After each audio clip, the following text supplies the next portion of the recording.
नमस्कार मंडळी. गृहिणी या राष्ट्रनिर्माता असतात असा निर्णय सर्वोच्च न्यायालयाने दिलेला आहे. गृहिणी या शब्दातच खूप अर्थ दडलेला आहे.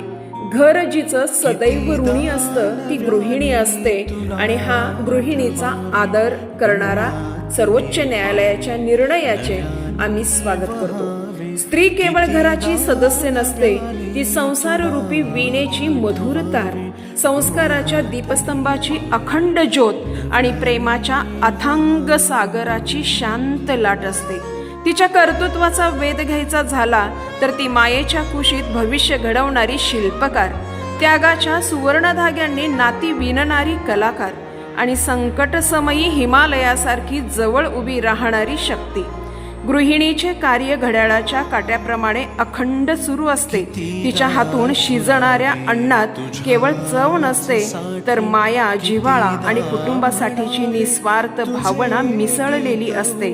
तिच्या हसण्यात घराचा उत्सव दडलेला असतो, तर तिच्या संयमात संपूर्ण कुटुंबाचा आधार दडलेला असतो. ती घराचा पाया, कुटुंबाचा श्वास आणि संस्काराचा खजिना आहे. तिच्या हाताने उभे राहिलेले घर हे केवळ चार भिंतीचे नसते, तर जिव्हाळा, परस्पर सहकार्य, आदराने सजलेले एक जिवंत विश्व असते.